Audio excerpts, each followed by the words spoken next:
اللہ کے رسول صلی اللہ علیہ وسلم کی رسالت کو ماننے کا پانچواں تقاضا یہ ہے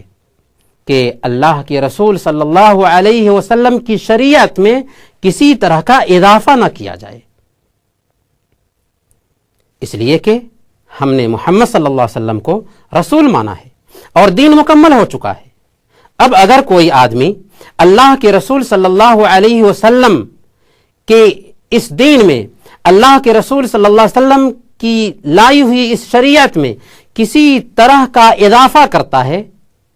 جو اضافہ اللہ کے رسول صلی اللہ علیہ وسلم سے ثابت نہیں، صحابہ کرام سے ثابت نہیں، تو دراصل یہی بدعت ہے۔ اسی کو بدعت کہتے ہیں کہ وہ کام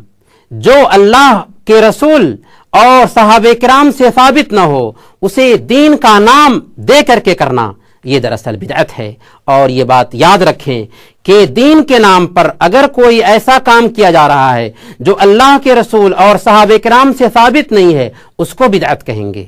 دنیا کی جو ایجادات ہیں اسے بدعت نہیں کہتے۔ اس لیے ٹرین، موبائل فون، کمپیوٹر، ہوائی جہاز، جو دوسرے آلات ہیں ان کا استعمال یہ بدعت نہیں ہے۔ اللہ کے نبی صلی اللہ علیہ وسلم نے بدعت کی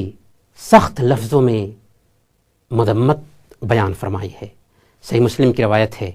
حضرت جابر بن عبداللہ رضی اللہ تعالیٰ عنہ بیان فرماتے ہیں کہ اللہ کے رسول صلی اللہ علیہ وسلم ہر خطبہ میں یہ فرمایا کرتے تھے، اما بعد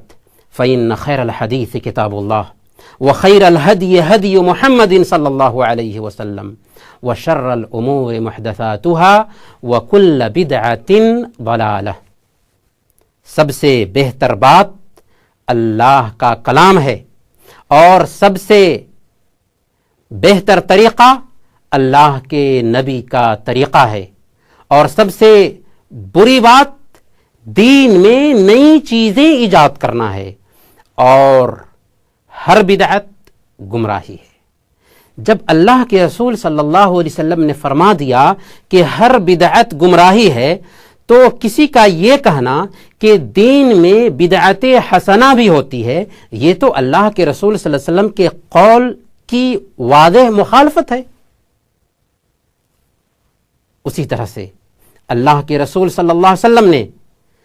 بدعت کے ہر عمل کو مردود ٹھہرایا ہے۔ صحیح بخاری اور مسلم کی روایت ہے،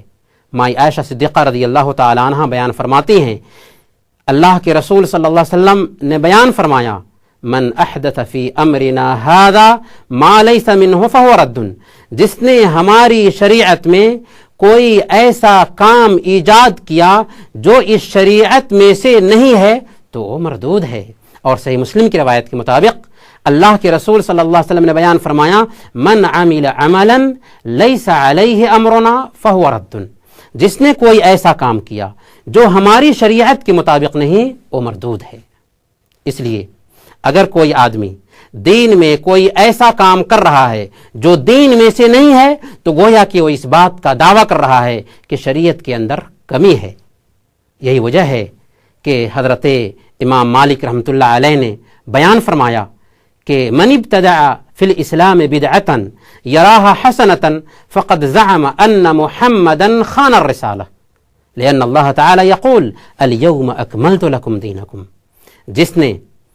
دین میں کوئی نئی چیز ایجاد کی جو دین میں سے نہیں ہے تو گویا کہ وہ اس بات کا دعویٰ کر رہا ہے کہ اللہ کے رسول صلی اللہ علیہ وسلم نے رسالت کی تبلیغ میں خیانت سے کام لیا ہے، نعوذ باللہ۔ اس لیے کہ دین مکمل ہو چکا ہے۔ اللہ رب العالمین کا فرمان ہے، الیوم اکملت لکم دینکم، آج میں نے تمہارے لیے تمہارا دین مکمل کر دیا۔